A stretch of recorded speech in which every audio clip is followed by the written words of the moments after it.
Tal cual, mira, Chabela Vargas, muy amiga de José Alfredo, y que nos encanta a mi papá y a mí siempre nos gustó José Alfredo. Y haciendo otra cita, el espía que vino del frío, yo sería el cineasta que vino del frío, ¿no? O el jarocho que vino del frío, mejor.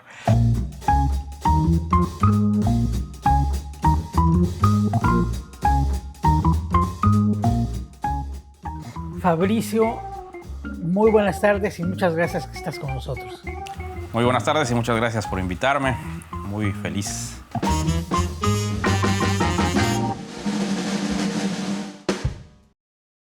Porque sí, nací en Bélgica y llegué aquí a los 4 años. Como ya bien indicaste, mi papá, Renato Prada Oropesa, fue un novelista, yo siempre digo es en presente, pero bueno, un novelista boliviano, también teórico, literario y semiótico. Trajo la semiótica al continente americano, muy por la puerta de Cuba, pero también establecido en Jalapa, la fue divulgando en sus alumnos. Entonces, siendo él un novelista de la generación que fue muy influida por el cine, desde que yo era bebé prácticamente ya me hizo ver cine, ¿no? O sea, ya no de esos papás incómodos que llevaban al niño a llorar al cine, ¿no? Sino que supo cuándo llevarme y siempre me recordaba a él, y también mi mamá me lo sigue recordando, que me encantaba ver Tiempos Modernos. Cuando Chaplin se caía al agua, ya siendo bebé me reía mucho. Y también ya me comenzó a dar una introducción de Ingmar Bergman. De hecho, mi hermano mayor se llama Ingmar, aunque no resultó ser cineasta, él resultó ser científico, ¿no? Es doctor en física. Y pues desde niño, siempre mis recuerdos con Renato siempre se hacía llamar Renato, no papá, fue ver cine, ¿no? Fue ver mucho cine. Sí me hizo leer, pero me hizo más ver películas. Y desde que salieron las primeras videocaseteras en el mercado, que recuerdo que tuvimos una VHS cuando aquí la moda un poco después fue el Betamax, comenzábamos a ir a los primeros videoclubes ya con la finalidad de ser piratas, ¿no? Porque teníamos una videoteca en ese momento de VHS, que después se convirtió en DVDs, y ya después yo la fui actualizando con Blu-rays, ¿no? Pero siempre fue una pasión ver películas una y otra vez. Él tenía su paraíso del cine, tenía una sección que él elegía sus películas favoritas. Entonces siempre fue cine, cine, cine. Y sí, tal cual fue también haciendo otra cita. Ahora a ti, fue mi cómplice, ¿no? Fue mi cómplice en el cine, en el guión de esta película, cuando yo llegué a decirle que tenía una idea de hacer una película sin cortes. Primero él recordó una obra de teatro que cuando la encontramos, en este momento se me fue el nombre del dramaturgo, pero cuando la encontramos no era como él la recordaba.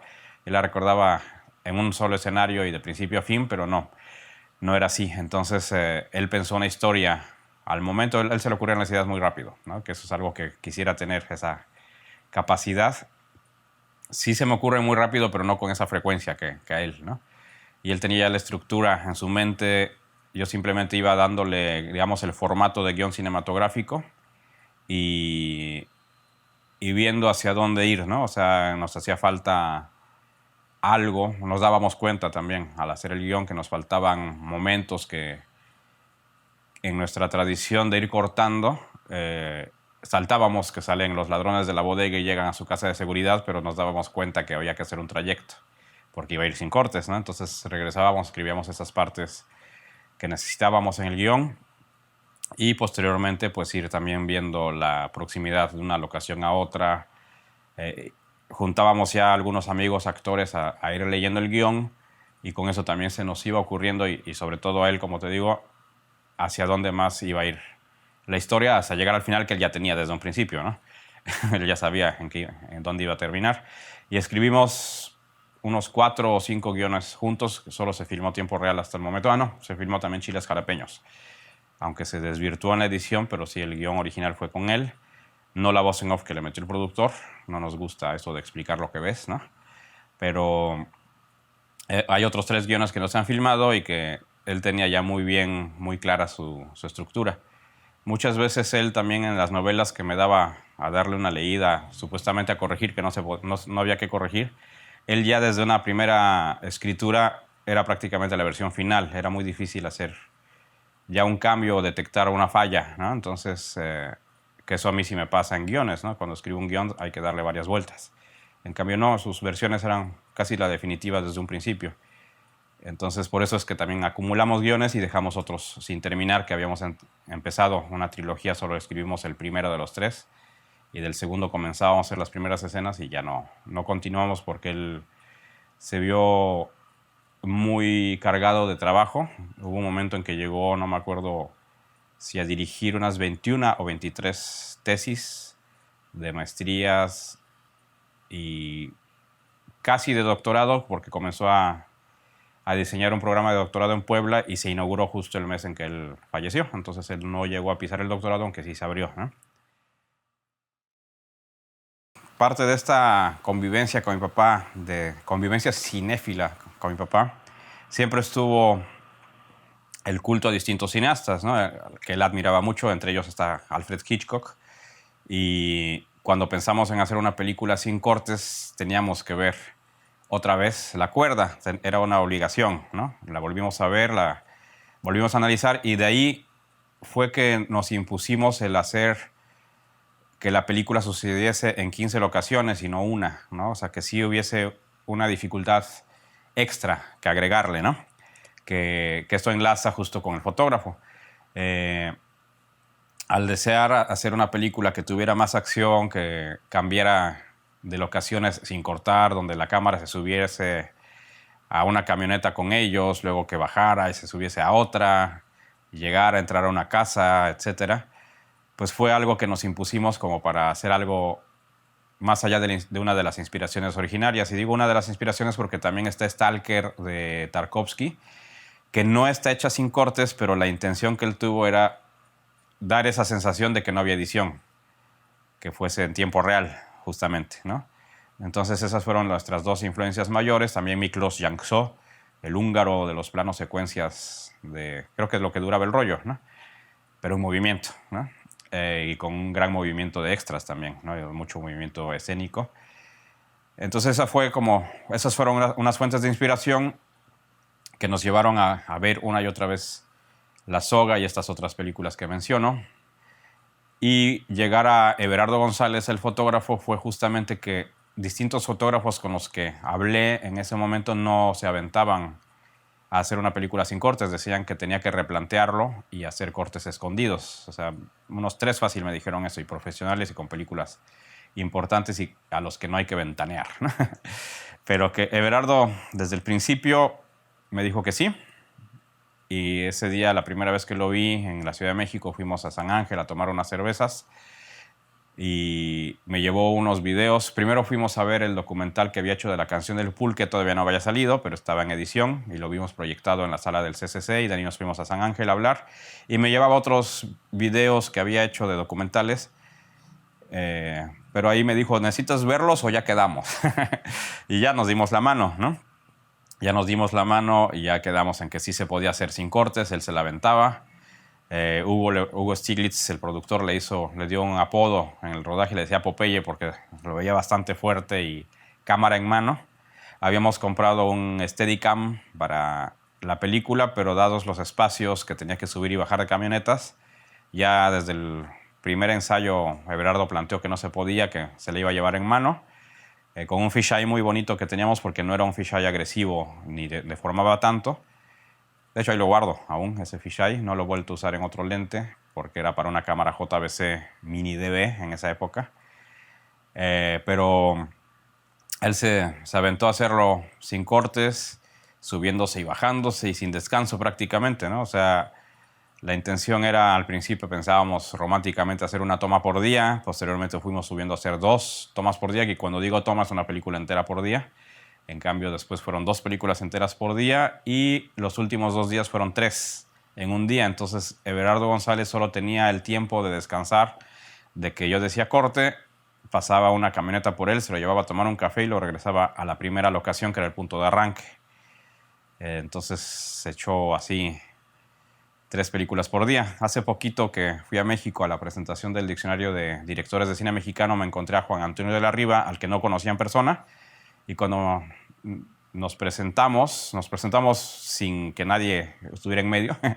Yo me acerqué a él y platicando resultó que él era Juan Antonio de la Riva, y le dije, Juan Antonio de la Riva, me gusta tu película Elisa antes del fin del mundo, porque aparte se ve la fachada y la terraza, la azotea del edificio donde yo vivía en la Roma. Y ya cuando le di mi nombre me dijo, mira, yo tengo un chiste sobre ti. Y Juan Antonio de la Riva dice que en su casa decía, mira, este es Fabricio Prado, un día que le dice a su familia, ahorita vengo, voy a filmar una película. Se va después del desayuno y llega la hora de comer y dice, ya la filmé. Entonces me dio gracia que se acordara de esta situación después de, pues, 11 años, 12 años, 12 años. No, 22 años. Sí, 22 años. Entonces a Hugo Stiglitz lo conocí en el Festival de Guadalajara. Me lo presentó Lorenzo Arduengo, que Lorenzo Arduengo llevó la dirección de cinematografía de la UV por muchos, muchos años. Después falleció justo en su oficina y ahora ocupa ese lugar Ricardo Benet, ¿no? Entonces Lorenzo me lo encontré en el Festival de Guadalajara y me presentó Hugo Stiglitz. Yo estaba moviendo un proyecto que no se ha filmado sobre el Padre Pro, que en ese momento estaba impulsado por los jesuitas, el proyecto, pero no teníamos todo el financiamiento ya. O sea, sí lo iban a dar 3 Iberos y el ITESO, pero faltaba un porcentaje que si yo hubiese tenido el conocimiento de hoy, yo sabía que hoy sé que con ese dinero se hubiera podido hacer, ¿no? Porque ya aprendí que se puede hacer con mucho menos de lo que se presupuesta, ¿no? Pero en ese momento todavía pensábamos que necesitábamos todo lo que habíamos presupuestado. Y Lorenzo Ortega me presentó a Hugo, me dijo, mira, él le mete dinero a las películas y te lo voy a presentar. Y ya me lo presentó. Y yo recordaba haberlo visto en la película El Señor de Otranto de Jaime Humberto Hermosillo, que recordaba una de las frases de mi papá que me decía, cuando veas que van a poner una película en la tele donde la fotografía sea de Figueroa, tienes que verla. Entonces justo estaba viendo los créditos y veo Figueroa y de ahí se me pegó el nombre de Hugo Stiglitz porque él era el actor, ¿no? Y tal cual, o sea, hablamos con él, pero él me dijo que una película tan grande él no entraba porque él necesitaba un proyecto de bajo presupuesto para tener su control, ¿no? Y tal cual, cuando pasó el tiempo y ya teníamos la idea de tiempo real, filmamos un ensayo y en esa el fotógrafo todavía no era Everardo, fue otro fotógrafo que en ese momento dijo que sí se podría hacer sin cortes y lo logró, que era Emiliano Villanueva, también del CCC. Terminamos eso, pero con muchas deficiencias de producción porque lo hicimos muy caseramente. Entonces le llevé a Hugo, me acordé de él, le hablé por teléfono y le llevé la película. Me acuerdo que él estaba llegando no sé de qué desierto, yo creo que de Durango o algo así, de filmar una película. Y lo que yo haría sería decir, en un viernes en la noche, llegando de filmación, yo diría a alguien, oye, pues nos vemos el lunes o nos vemos la próxima semana. Él me dijo, vente ahorita. Entonces fui para allá, ¿no? Fui a su casa. Y él estaba todo quemado por el sol, todavía en short y así, llegando del calor. Y tal cual, ya le empecé a hablar de la película, le dejé el VHS y ya se estaba incluyendo en la producción sin haberla visto, ¿no? Y tratando de entender cómo la hacíamos para no hacerla con cortes, ¿no? O sea, para hacerla sin cortes. Entonces ya él mismo se quedó con el video, después ya me citó ahora sí en su oficina en los estudios Churubusco en ese momento. Fui y ya desde ese momento ya estaba él metido en la producción y hablando con inversionistas. Habló con César Balestra, que fue el primer productor que le metió dinero a la película, con la que se financió el rodaje. Y posteriormente ya entró otro financista para hacer la postproducción, ¿eh? Pero ya él estaba así y tal cual como tú mencionas, se ha mantenido tanto amistad como relación productor-director, ¿no? Sí, como tú dices, tiene sus pros y sus contras. Sí, cuando él produce le gusta tener un control sobre lo que está produciendo, entonces no me deja mucho a mí elegir al fotógrafo, pero llevó un gran fotógrafo al Ocaso del Cazador, que lleva varios Arieles y es primo de Everardo González, justamente. Pero en este momento se me fue el nombre, tal cual. Y también él elige al reparto, invitó a Mario Almada, invitó al Güero Carrión, a Pilar Pellicer, y yo logré meter un par de actores jóvenes también que quería tener en el reparto, ¿no? Y así hicimos El Ocaso del Cazador, esta vez cerca del Popo, que ahora sería muy difícil filmar allá en estas fechas. Pero estábamos en Ayapango, un pueblo a las faldas del Popo. Y pues estuvimos simplemente, o sea, muy abocados a hacer la película en un pueblo que se vaciaba durante el día porque todos iban al campo a trabajar. Entonces se volvió un set de cine ese pueblo. Y el inversionista que consiguió Ah, no, me confundí. No, no era primo de Everardo, más bien era primo del inversionista. Everardo es primo de Carlos Carrera, entonces ahí se me cuatrapeó, perdón. Pero bueno, no sé si en el formato o desinformato entra a equivocarse. Pero bueno, el caso es que el inversionista le redujo el presupuesto, hubo unos días antes de empezar el rodaje, y con su experiencia pudo salvar la producción con menos dinero, ¿no? Entonces se apretó el presupuesto. Yo tenía ya un guión técnico con muchos movimientos de cámara, o sea, todavía no lo he logrado, pero sí me gustaría hacer una película donde la cámara con cortes no deje de moverse, o sea, en tiempo real se logró sin cortes, ¿no? Pero sí me gustaría hacer una película siempre en movimiento. Y pues dado que se nos apretó a menos tiempo de rodaje, tuve que irme a tripié fijo, ¿no? Hacer paneos y cosas más sencillas, pero no todo lo que yo quería. Pero bueno, él logró salvar la producción y lo hicimos, ¿no? Y llegó a cines. Se estrenó a nivel nacional en Cinemex como una película exclusiva de Cinemex, y es algo que él también consiguió, ¿no? Entonces abre puertas y llega siempre a terminar una película, no la deja a la mitad, ¿no? No la deja inconclusa. Sí, justamente ahora que mencionas a tus maestros de cine, que yo menciono la Escuela de Cine, la Escuela Internacional de Cine y Televisión de Cuba, que es donde yo estudié, donde se aprende haciendo cine, ¿no? Y no tanto teorizando cine.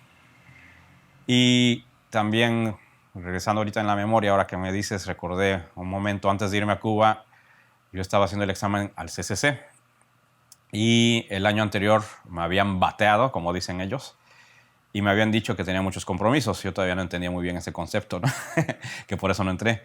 Y el año que iba a entrar, le digo a Marina Stavenhagen, que todavía no era directora del CCC, pero estaba en el comité de selección. Le digo, oye, muchas gracias porque ya estaba en la entrevista. El día de la entrevista le dije, pero me aceptaron en Cuba y me voy a ir para allá. Me dice, ¿estás seguro que te vas a ir para allá? Le digo, sí, pues acaba de recibir el premio Rossellini del Festival de Cannes como la mejor escuela de cine del mundo. Y justo ahora que hablabas de la Nouvelle Vague, en el jurado del premio Rossellini estaba Godard, estaban los hermanos Taviani, estaba Liliana Cavani. O sea, los mejores cineastas de Francia y de Italia estaban juntos en el jurado de este premio, ¿no? Entonces la acaban de nombrar. El CCC no quedó en las finales, ¿no? Y el segundo lugar fue la FEMIS y el tercero Cinecittà, ¿cómo se llama? Centro Experimentale, ¿no? Di Cinematografía de Roma. Entonces me dijo, es que si quieres hacer cine en México, tienes que estudiar cine en México. O sea, si quieres hacer cine acá, tienes que estudiar acá en el CCC o en el CUEC, ¿no? Y no entendí por qué lo decía. Dije, bueno, yo estudié en una buena escuela, vengo y hago cine en México. Cuando volví me di cuenta a qué se refería, que es un círculo del poder muy cerrado, en el que si no formas parte de ese grupo o de sus discípulos, es difícil que te apoyen, ¿no? Entonces nunca tuve, hasta el momento no he tenido financiamiento del IMCINE, nunca. Y sí he metido proyectos al IMCINE, tanto en corto como en largo, y no hemos sido beneficiados. Entonces después de eso, después de años, me vino esa frase de ella, ¿no? Y me di cuenta que incluso ella cuando fue directora del IMCINE, tampoco me apoyó. Entonces era como renunciar a un círculo de poder, a un grupo de gente que tiene monopolizado hasta el momento, no importa el sexenio, el cine mexicano, ¿no? Aunque no sé si hay esfuerzos por descentralizarlo, se dice que sí, a mí no me consta, no me ha tocado, pero se dice que ahora sí se apoya a las provincias, pero aún así yo no he recibido beneficios públicos para hacer cine, ¿no? Entonces, aprendiendo eso en tiempo real, justo lo que nos llevó a escribir un guión que se pudiera hacer como la versión que ahora llamamos ensayo, que era un intento de hacer la película, era hacer cine con lo que teníamos a la mano, ¿no? O sea, la cámara que podíamos adquirir en ese momento, o sea, no una cámara de gran presupuesto, sino en ese momento era la JVC, que JVC era muy cinematográfica en su acabado, ¿no? No sé cómo está ahora, hace tiempo que no manejo una JVC, pero sí era una imagen muy de contraste, de bonita textura, que al transferirlo a 35 quedaba bien. Entonces era justo adaptarse a lo que se podía conseguir. Se puede conseguir estas locaciones, se puede conseguir estos coches. Hay amigos en la Orteuf, en la Organización de Teatro de la Universidad Veracruzana, la compañía titular, que pueden y quieren entrar al proyecto en ese momento sin cobrar. Después se les pagó algo más simbólico, pero aún así no era un presupuesto comparable a lo que tienen las películas financiadas por el IMCINE, ¿no? O por los fideicomisos o fondos que haya manejado o que maneje ahora, ¿no? Siempre son películas muy caras y nunca he tenido yo un rodaje así de lujoso, ¿no? Como lo que tienen. Ahora supe, hace poquito hicieron una ópera prima aquí en el puerto de Veracruz, pero se fue a 5 semanas. O sea, ya la tenían planeada 5 semanas. Yo nunca he podido soñar con 5 semanas en hoteles y con buenas comidas y traer un staff de la Ciudad de México en su 80-90%, ¿no? O sea, yo me he adaptado a lo que hay en la localidad. Entonces, en tiempo real juntamos estudiantes de comunicación. No había escuelas de cine todavía. Y con mucho entusiasmo aprendieron la dinámica del cine. Algunas veces se llevaron regaños de Hugo, ¿no? Porque eran comunicólogos y él quería que se hiciera la cosa de otra manera, pero se logró, ¿no? Y después en Chiles Jalapeños también traté de hacer un equipo integrado por estudiantes de comunicación.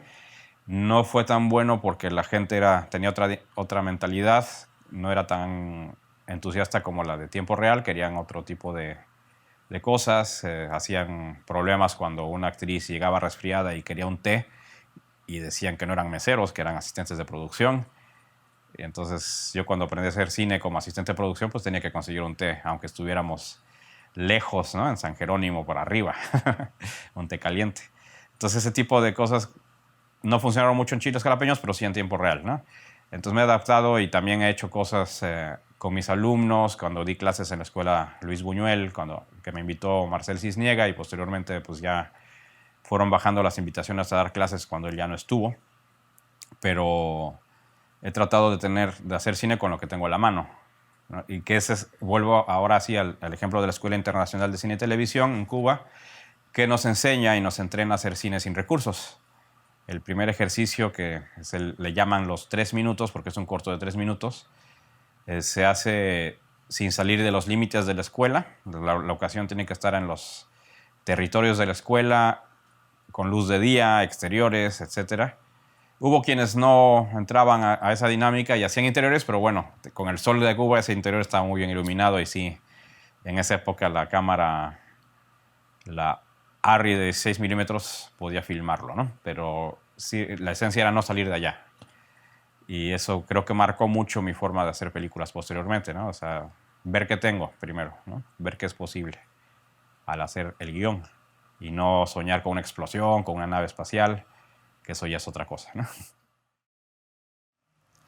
Yo muchas veces digo jugaba porque en realidad no era un juego, era presupuestar películas pensando en hacerlas, pero me gustaba hacer los presupuestos. Y digo jugaba porque nunca las logré hacer, muchas de ellas, ¿no?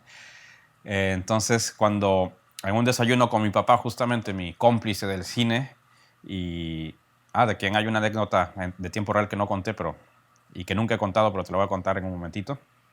Cuando se nos ocurrió que sería muy bueno hacer un festival de cine periférico, cine fuera de las esferas de la producción incluso nacional, ¿no? de facilidades nacionales de las que ya hablamos, hicimos anotaciones de qué necesitaríamos para hacer un festival. Entonces, al presupuestarlo se hacía muy caro porque queríamos siempre invitar gente de muchos países, traer a los cineastas, etcétera, y se volvió imposible, ¿no? Y sí buscamos hacerla con gobiernos del Estado, pero no lo logramos.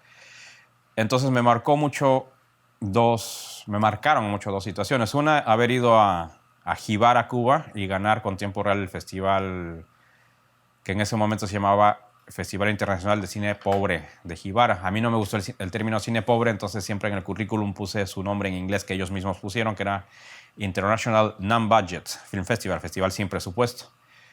Pero en ese festival se hablaba, o sea, no es un término mío ni un concepto mío, se hablaba de cine extremo, que era un cine hecho según un conductor de un programa de televisión cubana sobre cine, que era un cine hecho en condiciones extremas de producción, sin presupuestos, con el apoyo de la gente. O sea, se comenzaba a hacer ya un cine independiente también en Cuba, fuera del ICAIC, del Instituto Cubano de Arte e Industria Cinematográfica.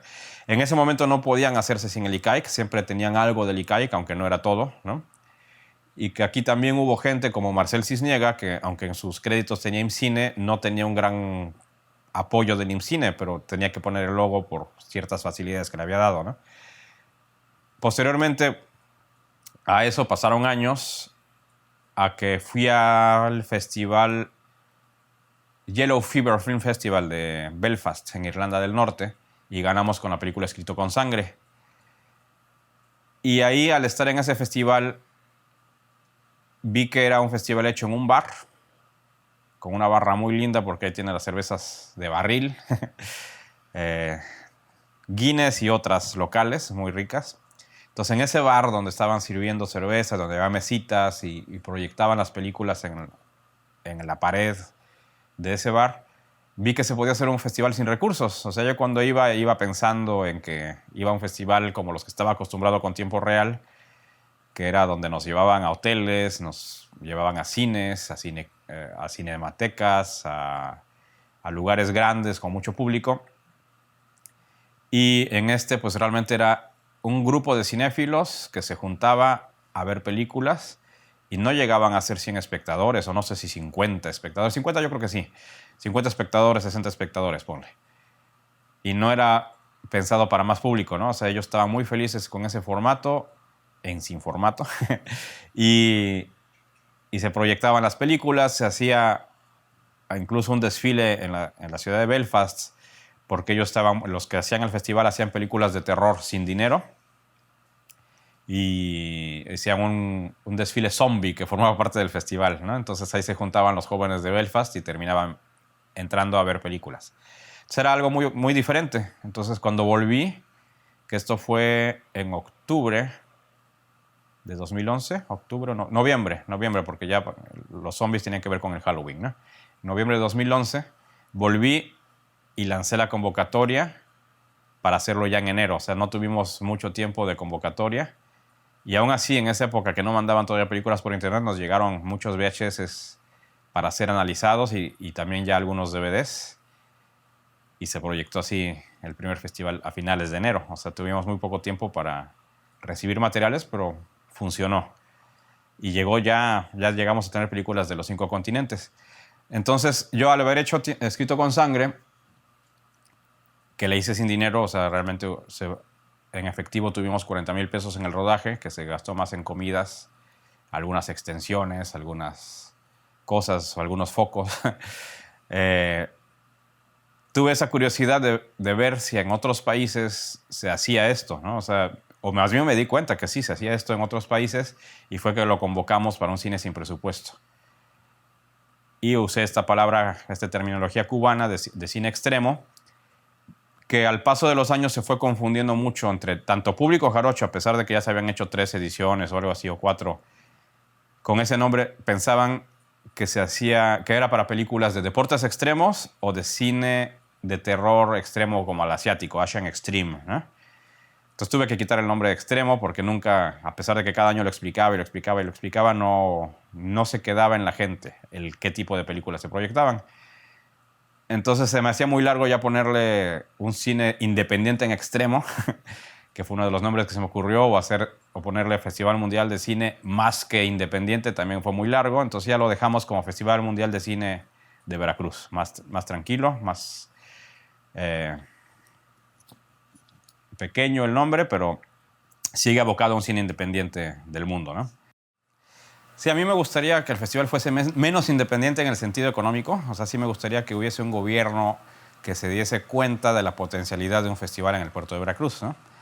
Miguel Alemán quiso hacer un festival en el puerto de Veracruz, y él sabe de cine. Él fundó el Festival de Acapulco, fue productor de cine, aparte, pues dueño de un emporio de televisión. Uno de los dueños fue, no sé si lo sigue haciendo, pero el caso es que Veracruz tiene una potencia para ser sede de un gran festival de cine.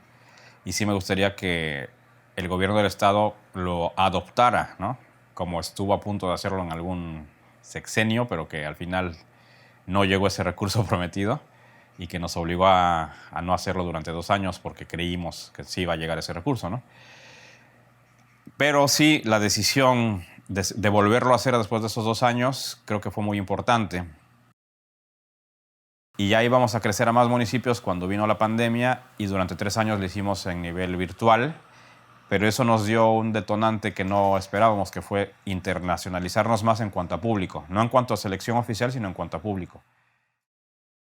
Creo que hemos llamado la atención, y el haber sido más estrictos en la selección también le dio más seriedad, ¿no? Entonces quizás el jurado, alguien que fue jurado nos habrá recomendado o algo, ¿no? Y bueno, ahora volvemos al presencial este año sin abandonar el virtual, porque ganamos mucho con el virtual, ¿no? Pero ahora queremos retomar lo que habíamos logrado en distintos municipios y ya tenemos algunos municipios que van más allá de los que ya habíamos tenido, que son Huatusco, Coscomatepec, Cerro Azul en el norte del estado, y estamos viendo otras posibilidades, ¿no? de que nos programen ya sea en escuelas, en institutos tecnológicos, que ya ha sido el caso, Cebetis y Cetis, que nunca hemos entrado, pero queremos proponérselos, y casas de cultura, para que no solo sea el festival del puerto de Veracruz, sino sea de todo Veracruz, ¿no? Uno, porque aparte no solo soy el organizador del festival, también soy cineasta, ¿no? Yo también quiero que mis películas se vean y se escuchen bien. También tuvimos muy buena proyección y buen sonido en el Teatro Clavijero. Cuando empezamos los 2 primeros festivales, la clausura se hacía ahí y proyectamos películas al final. Yo llevaba mi proyector, pero tenían una pantalla, o tienen una pantalla muy bonita. Yo supongo que sigue en buen estado. Y con el proyector de mi casa lograba llenar esa gran pantalla y se veía muy bien. Pero fuera de eso, sí, son pocos los auditorios que sean dignos para un festival. Yo cuando pensé que nos iban a dar el presupuesto que nos prometió Duarte en su último año, pensaba, por ejemplo, si agarrábamos de subsede Jalapa, el Ágora de la Ciudad tenía, o tiene, no sé si tiene en este sexenio, pero bueno, tenía, no he vuelto a ir hace mucho, la pantalla partida de años, de 2 sexenios por lo menos, o 3. Y yo entonces decía, bueno, como festivales vamos a comprar la pantalla, porque nos iban a dar un presupuesto. Estaban en una situación en el gobierno del estado de que se les había ido por la violencia el High Festival y no quería volver a Jalapa. Entonces ellos vieron que el Festival de Cine de Veracruz tenía una potencialidad y podían hacerlo grande para decir en Veracruz todavía hay festivales, y nos prometieron, más bien nos pidieron hacer un presupuesto muy grande. Y aún así, esforzándonos en hacer muy grande el presupuesto, no logramos llegar a la mitad de lo que costaba al gobierno del estado el High Festival. O sea que el gobierno del estado tiene dinero para hacer un gran festival. Lo tiene. La Universidad Veracruzana también lo tiene. Su presupuesto no es un libro así. Pero no lo quieren hacer, ¿no? Ni quieren producir cine. La UB que lo produjo y lo demostraron que se podía producir cine en la época de... me estoy yendo a otro tema, pero bueno, a la época del rector Bravo Garzón produjeron 2 películas en 35 milímetros cuando hacer cine era muy caro. Y ahora que hacer cine es más económico, ni el gobierno del estado ni la UB lo han hecho. Pero bueno. Entonces sí, mi intención era mejorar las condiciones de ciertas salas, ¿no? Y sí, da tristeza ver una película, por ejemplo, nuestra sede de clausura del último festival presidencial que hicimos fue el Recinto de la Reforma. Y yo pedí que nos dieran unas 4 bocinas para ponerlas muy cerca del público y amortiguar el eco de ese edificio. Vamos a volver a ese recinto este año. Y ojalá que logremos 6 bocinas, ¿no? Para tenerlas muy cerca del público y evitar que el eco sea el sonido predominante. Otra situación es la pantalla inflable, que no sé si todavía es la que nos ofreció este año el municipio de Veracruz. Hace mucho ruido porque es de aire constante, no es que quede inflada. Entonces la anécdota que tengo sí es vergonzosa, porque hicimos una clausura de un festival cuando vino Eliseo Subiela, que para mí es uno de los mejores cineastas, no solo de América Latina, sino del mundo. O sea, fue un cineasta muy libre, ¿no? Que creaba su propio lenguaje, hacía lo que se le ocurría. Y que hay que ver sus películas, ¿no? Entonces lo tuvimos en Veracruz, y al proyectar la película de clausura teníamos justo esa pantalla inflable que hacía un ruido horrible en el centro de la explanada del Museo de la Ciudad. Y ese sonido sí iba arriba de las bocinas, que aparte contratamos privadamente, que eso no teníamos dinero, pero nos financió Tere Aranda, la cantante de tango, que nos hizo el gran honor y favor de cantar en la clausura, porque quería estar frente a Eliseo Subiela y cantar, entonces ella pagó el sonido. Entonces, a pesar de que era un sonido privado, digamos, no era el del municipio, no llegó a ir arriba para tapar ese ruido del ventilador de la pantalla. Y Eliseo me dijo, oye, es que si la gente se entera que maltratas a las películas, ningún cineasta va a querer venir. Sí, y a él le tocó también que en el auditorio del Museo de la Ciudad no había una pantalla. Entonces nosotros compramos telas y las pusimos con grapas ahí para que sea blanca la pantalla, ¿no? Pero aún así se arrugaba y eso no le gustó. Ajá. Una de las opciones que no sé todavía si es posible era entrar a un cine comercial, las salas de Cinebox, ¿no? En algún momento estaba esa posibilidad. Pero también Veracruz tiene un público complicado. Hay que acarrear a la gente a ver películas. Entonces, si no hemos logrado llevarlas al Museo de la Ciudad o a otros lugares, o a los estudiantes, por ejemplo, de la Colón, le costaba trabajo al maestro Octavio llevarlos a que vean la película. Llevar al público a un cine, o sea, prometerle un cine, un festival y que el público no llegue va a ser embarazoso con el dueño del cine, ¿no? Pero creo que sería bueno, ¿no? Sería bueno tener esas condiciones de proyección. Hay auditorios bonitos, por ejemplo, una universidad que no es muy grande, que es la Centro Universitario Las Américas, de aquí de Veracruz, tiene una bonita sala de proyección. No sé si has entrado. Muy bonita, y ahí sí era una sede bonita donde todos los estudiantes iban. Eso fue muy diferente a la Colón. Yo pensé que la Colón iban a llenar el auditorio y no llenaban un aula, ¿no? Pero ellos sí, estos chicos de esta otra universidad sí lo llenaban, y la sala tiene muy bonito sonido y una pantalla muy buena. O sea, sí le invirtieron a ese auditorio. Está más bonito que los mismos salones de esa universidad, ¿no? Por ejemplo, la otra sede que tuvimos fue la Universidad del Valle de México, que me acabo de enterar que ya no tiene comunicación, por lo tanto ya no va a ser sede del festival. El auditorio de la Facultad de Comunicación era muy feo, tenía postes al centro. Entonces no te podías sentar en cualquier lugar porque no veías la pantalla. Y el sonido tampoco era bueno, ¿no? Entonces no era diseñado para ser auditorio. Entonces sí, tenemos que ver. El auditorio de la Facultad de Comunicación de Veracruz no es lujoso, pero bueno, es como un cineclub. Es como un cineclub universitario, ¿no? Tiene como ese diseño. Entonces sí es un lugar para proyectar. No quizás ya su sistema de sonido es muy viejito, pero bueno, da el gatazo, digamos, ¿no? Pero sí hay otros que no. Este año cumplí 51 años, hace un año cumplí 50 y me vino esta crisis de los 50 que no todo mundo le da, según he investigado en psicología. Pero a mí sí me dio, ¿no? De ver que había estudiado una carrera que no me daba para vivir, ¿no? Que es algo que en general en América Latina es muy frecuente. Porque sí he hecho hasta el momento 6 largometrajes, estoy en el 7º, pero el 7º lo tengo estancado, a mitad de rodaje, o quizás menos, y no he conseguido el financiamiento para terminarlo. Me falló un inversionista y no pude seguir adelante, ¿no? Y ya estaba como intentando hacer algo más comercial y que llegara a más público, porque también te das cuenta de eso, ¿no? Que no puedes satisfacer tus gustos siempre, ¿no? Y tienes que hacer algo para los demás también, ¿no? Entonces, ¿qué voy a hacer? Ahora quiero terminar esa película. En esa crisis de los 50 que mencionaba, sí me planteaba dejar de hacer cine y dedicarme a otra cosa.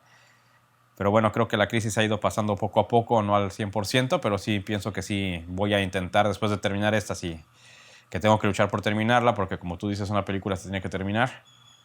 Y como te enseñaron muy bien, pues hay que terminarla de cualquier manera, ¿no? Entonces la voy a terminar y posteriormente creo que pues, hay muchos guiones que tengo, que ya mencioné algunos que escribí con mi padre, otros que escribí por mi cuenta y otros que escribí con otros amigos y que no he filmado.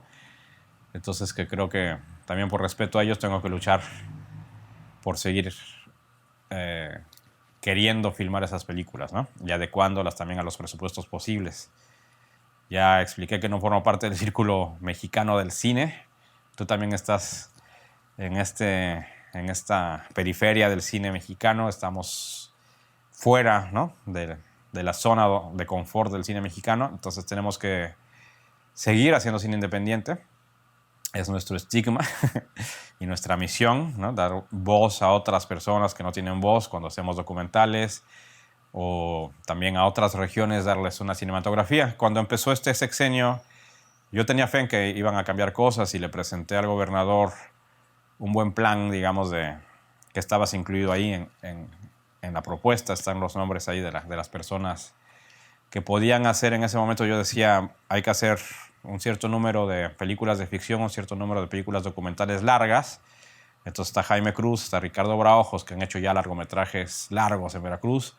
Está Ricardo Benet, pues sí, estoy yo y alguien más para hacer, por lo menos podemos hacer 5 largometrajes en documental y en ficción al año, y hacer unos 20 cortometrajes, porque también hay tantos graduados de la Escuela Veracruzana de Cine de Luis Buñuel, también hay una institución que hace talleres de cine en Veracruz, hay escuelas de comunicación donde les han dado cierta formación cinematográfica, entonces se pudiera lograr impulsar a cineastas jóvenes a hacer cortos, con vistas a hacer después un largo, también dentro de esos 5 largos o 6, con un presupuesto que no sea mayor a tantos millones de pesos, que para el gobierno del estado no es nada, ¿no?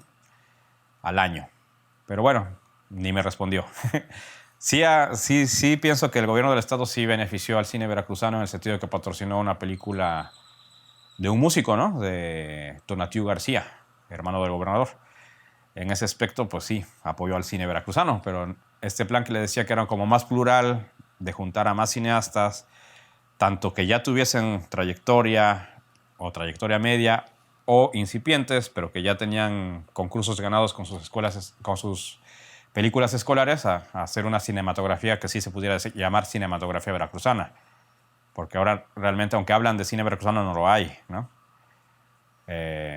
Y bueno, ni el IBEC, ni el gobierno en sí, ni las secretarías de turismo, ni de cultura, ni de educación, digamos, ni de desarrollo económico, pues hicieron caso a esta propuesta, y bueno, veremos que sigue, que estamos solos y que tenemos que unirnos y seguir haciendo películas.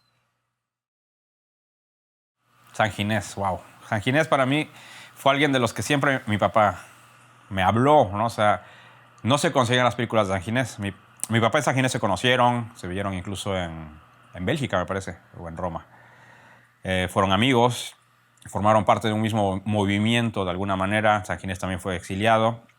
Y San Ginés muchos no lo conocen. San Ginés es el cineasta más representativo del cine boliviano, que hizo cine en una época donde hacer cine era muy caro, porque tenían que conseguir cámaras muy pesadas, película muy cara y muy costosa, no había laboratorios en Bolivia para revelar, tenían que mandarlo fuera de Bolivia, era muy difícil hacer cine independiente en esa época, y Jorge San Ginés y la gente que lo siguió hizo cine independiente en esa época, hizo surgir una cinematografía, ¿no?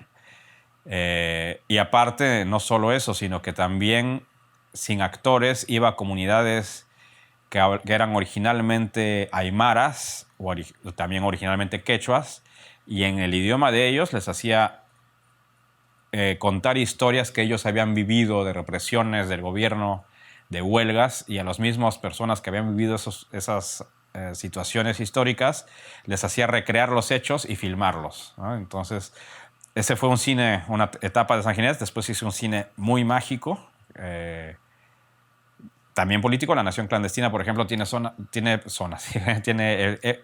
escenas muy mágicas dentro de la magia andina, pero que también denuncia situaciones históricas y políticas, ¿no? Y San Ginés sigue ahí, ¿no? San Ginés está haciendo películas. Ahora sí, bueno, se esforzó mucho por hacer cine cuando no lo apoyaban, entonces el gobierno de Evo lo apoyó bastante. Llegó a hacer cine ya muy costoso, que yo no he visto, no he podido ver. Y decía que su cine no es muy conocido fuera de Bolivia porque él en un momento no creía y no quería, creo que aún no quiere, que se hagan copias de sus películas, que sus películas salgan en DVD o que salgan en Blu-ray o que estén en streaming, no quiere. Entonces no lo podemos ver fuera de Bolivia. Él llevaba sus películas lugar por lugar a proyectar en condiciones terribles y extremas, como tú contabas, porque llevaba un proyector portátil con unas bocinitas portátiles a comunidades aymaras y quechuas a proyectar estas películas en pueblos, en comunidades más chicas que pueblos, y fuera de eso no quería que se distribuyeran fuera de Bolivia. Entonces sí llegaban a festivales importantes, pero después de eso no tenían una distribución comercial. Entonces verlas para mí fue muy complicado. Las pude ver en Bolivia, que diga en Cuba cuando estuve en la escuela de cine, porque ahí sí llevo copias, por la solidaridad que tuvo Cuba con él y que él tuvo con Cuba en cuanto a producción. Y también las pude ver en Bolivia, que ahí la piratería no sé cómo lo hizo, pero logró tener copias piratas. Ahí lo conocí y todo, y fui alguna vez a alguna proyección de un cinito chiquitito que tenía cuando su esposa todavía vivía, Beatriz Palacios, y pude ver algo en esa cine escuela, porque ahí creó una escuela de cine andino. Pero fuera de eso no he podido conservar así muchas copias. O sea, no he podido difundir ese cine, ¿no? Que me gustaría. Bueno, pues muchísimas gracias por haber venido y habernos compartido este pedazo de historia y de vida. Gracias, ¿no? Encantado de estar aquí. Hoy venía seguro de que venía la mejor entrevista de mi vida y tal cual. Es algo que estoy disfrutando porque me hizo tener muchos recuerdos y valoraciones, ¿no? Ahora que hablo de San Ginés, pues es un ejemplo de hacer cine independiente y de no parar, aunque te puedan matar, porque su caso era literal, ¿no? Él podía hacer una película que lo llevaría a la tumba y sigue vivo, ¿no? Entonces creo que no hay que detenerse por falta de presupuestos, por falta de apoyos, hay que tener el entusiasmo siempre, seguir tu ejemplo, seguir el ejemplo de los cineastas independientes y no ceder.